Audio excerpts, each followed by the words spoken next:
এই ওলি আল্লাহর বাংলাদেশ, এই শহীদ গাজীর বাংলাদেশ, রহম করুন আল্লাহ, রহম করুন আল্লাহ। 90% মুসলমানের এই দেশ বাংলাদেশ, সেই দেশ থেকে ইসলামকে পুরোপুরি নির্মূল করার ষড়যন্ত্র করছে এই আওয়ামী জালিম সরকার। গজে করে যখন মা দুর্গা আসে তখন দেশে নাকি অনেক ফসল হয়, এটা একটা কথিত আছে। কাজে আমরা এবার আশা করি যে আগামীতেও আমরা ফুলে ফলে ফসলে ভরে উঠব এবং সেই ধরনের একটি অসাম্প্রদায়িক সুন্দর পরিবেশ সবসময় গড়ে উঠুক, এটাই আমাদের কাম্য। শেখ হাসিনা পুত্র সজীব ওয়াজেদ জয় ও কার্ল সিলভাক্য stemming the rise of Islamic extremism in Bangladesh থিসিসে লেখেন, বাংলাদেশে গত 5 বছরে বোরখা বিক্রি বেড়েছে 500 গুণ। আওয়ামী লীগকে ক্ষমতায় এনে বাংলাদেশকে বোরখা বিক্রি বন্ধ করতে হবে।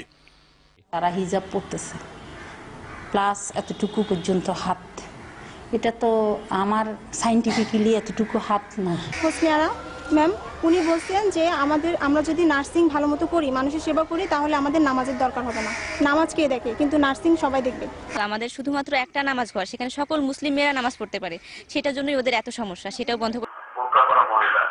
এখন বেশি দেখি মেয়েদের আরো ফ্রি চলাফেরা করা উচিত। তারা কেন নিজেদের দিকে রাখবে? গ্রামে গঞ্জে এদের বিচরণ বেড়েছে, যাদের চেহারা কুৎসিত তারাই ধর্মের নামাবলী গাড় দিয়ে তাদের কুৎসিত চেহারা ঢেকে রাখবে। দাড়ি টুপিওয়ালা এবং পর্দাশীল মা বোনেরা আজ আতঙ্কিত।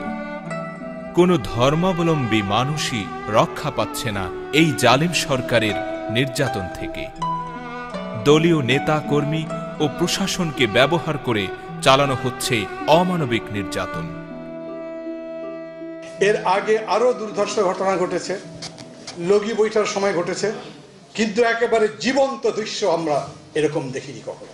সমস্ত জামা পেছন দিয়ে যখন রক্তে লাল, তখন ছেলেটা দৌড়াচ্ছে আর বলছে আমি হিন্দু। মৃত্যুর সময় তার মনে হয়েছে আমি মানুষ বললে তো বাঁচবো না, হিন্দু বললে বাঁচতেও পারি। মানবতার এত বড় অপমান আমাদের দেশে কটা হয়েছে। আল্লাহর সন্তুষ্টি অর্জনের জন্য যারা আজ কোরআন হাদিসের আলোকে তাদের জীবন পরিচালনা করছেন, তাদেরকে মৌলবাদী জঙ্গিবাদী বলা হচ্ছে। আপনাকে না ভাই, আমার ব্যক্তিগত মতামত হচ্ছে আপনাকে দেখতে আসলে একজন পারফেক্ট রাজাকারের মতো মনে হচ্ছে। যাই হোক, যে আগে রাজাকারকে দেখা যায় দাড়িটা, আর দাড়িটা আগে শেষ করলাম, তারপরে রাজাকারের চিহ্ন নিয়ে চলে গেল। সম্প্রতি মেডিকেল কলেজ, বুয়েট ও ঢাকা বিশ্ববিদ্যালয় সহ বিভিন্ন উচ্চশিক্ষা প্রতিষ্ঠানের 20 জন পর্দানিসীন মেধাবী ছাত্রীকে কোনো সুনির্দিষ্ট অভিযোগ ছাড়াই গ্রেফতার করে এই জালিম সরকার।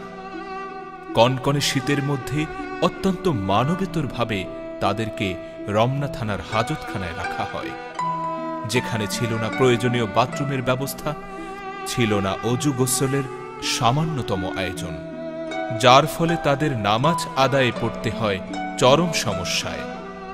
আত্মীয় স্বজনদের করুণ আবেদন সত্ত্বেও বন্দীদের সাথে তাদের সাক্ষাৎ করতে দেয়া হয়নি শীত নিবারণের জন্য সামান্যতম শীতবস্ত্র। আমাদের মেয়েদের উপরে পুলিশ কিভাবে আক্রমণ চালায় টেলিভিশনে দেখেছেন আপনারা। এর লজ্জা হয় যে আমরা কোন দেশে বাস করছি। দেশের প্রধানমন্ত্রী মহিলা, অথচ এই মহিলাদের উপর কিভাবে নির্যাতন হয়। কয়েকদিন আগে দেখেছেন কতজন মহিলাকে ধরে নিয়ে গেল, পর্দানসীন 16 জন মহিলাকে, পর্দানসীন মহিলা তাদেরকে ধরে নিয়ে গেল। ধরে নিয়ে যে শুধু ক্ষান্ত হয় নাই, তাদেরকে রিমান্ডে নিয়েছে, তাদের অত্যাচার চালাচ্ছে। এই অমানবিক জুলুম থেকে 5 মাসের একজন অন্তঃসত্ত্বা নারীও রেহাই পাননি। লিফট থাকা সত্ত্বেও যাকে টেনে হিচড়ে আদালত ভবনের 8 তলা পর্যন্ত সিঁড়ি বেয়ে উঠতে ও নামতে বাধ্য করা হয়।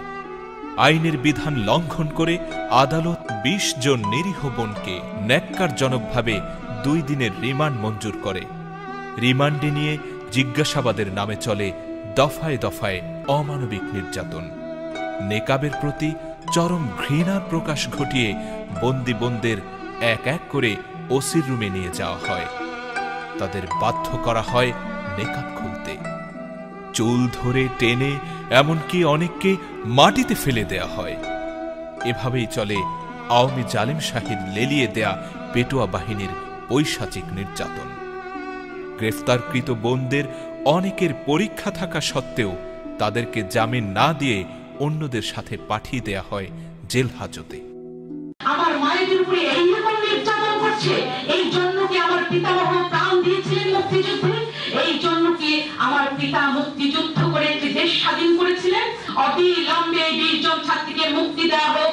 20 জন ছাত্রীকে যারা ধরে নিয়ে কাশিমপুর কারাগারে রেখেছে, তারা জন্মগত ভাবেই তারা পর্দানসীন, অথচ তাদেরকে বোরকা পড়তে যাচ্ছে না, তাদের বোরকাগুলি নিয়ে নেওয়া হয়েছে।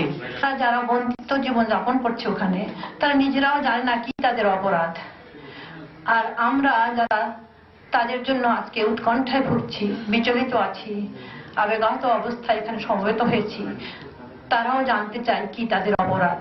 তারা একটা পাশ্চাত্যের ঢঙে তাদের কিছু মেয়ে দরকার, তারা সেরকম মেয়ে দেখতে চায়। তো সেরকম মেয়ের জন্য জায়গা জায়গা আছে, তোমরা সেদিকে যাও। আমাদের এই ঢেকে ঢুকে আমরা একটু ভালোভাবে মেধা চর্চা করে, নিজেদের ইজ্জত হেফাজত করে, আমাদের পরিবারের ইজ্জত হেফাজত করে, বাপমাকে কলঙ্কিত না করে, সমাজ রাষ্ট্রকে বঞ্চিত না করে, কলঙ্কিত না করে আমরা একটা ভালো কিছু করতে চাই। আমাদের উপর তোমাদের কেন এত হায়নার দৃষ্টি? 20 জন নিরপরাধ পর্দানসীন ছাত্রীদের উপর এই অমানবিক নির্যাতনের প্রতিবাদে এবং তাদের মুক্তির দাবিতে জাতীয় প্রেস ক্লাবে নারী অধিকার আন্দোলন ও বিভিন্ন মানবাধিকার সংগঠনের উদ্যোগে এক গোল টেবিল বৈঠকের আয়োজন করা হয়। এই প্রতিবাদ সভায় অংশগ্রহণ করতে আসা আরও 11 জন পর্দানসীন নারীদের গ্রেফতার করে নিয়ে যায় আওয়ামী জালিম সরকারের লেলিয়ে দেয়া পেটোয়া বাহিনী। নারীর উপর নিপীড়ন চালিয়ে সরকার দেশের ইসলামী ঐতিহ্যকে কলঙ্কিত করেছে। দেশের 10 সহস্রাধিক বিশিষ্ট আলেমগণ পর্দানসীন নারীদের জোরপূর্বক বোরকা খুলে কোর্টে হাজির করার ঘটনার তীব্র নিন্দা জানিয়েছেন এবং এ ঘটনার সাথে জড়িত শয়তানি চক্রের দৃষ্টান্তমূলক শাস্তি দাবি করেছেন। জাতীয় ফতোয়া বোর্ডের মুফতিগণ পর্দানসীন নারীদের বোরকা খুলে নেয়া ইসলামের বিরুদ্ধে যুদ্ধ ঘোষণার শামিল বলে উল্লেখ করেন। তারা বলেন, ইহুদি খ্রিস্টানদের দেশেও শাসক গোষ্ঠীর পক্ষ থেকে বোরকা খুলে নেয়ার নজির নেই। যারা লয়েছে মুখে কোরআনের বাণী, লয়েছে মুখে হাদিসের বাণী, হতাশা কি আর তাদের থাকতে পারে,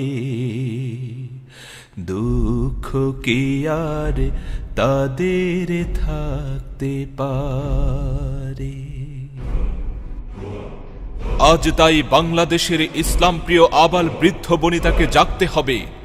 এই জালিম সরকারের বিরুদ্ধে প্রতিরোধ গড়ে তুলতে হবে ইস্পাত কঠোর দৃঢ়তায়। রুখে দাঁড়াতে হবে ইসলামকে বাংলার জমিন থেকে চিরতরে মুছে ফেলার আওয়ামী কমিউনিস্টদের তামাম চক্রান্তকে। মহান আল্লাহ তাআলা আমাদের সহায় হন।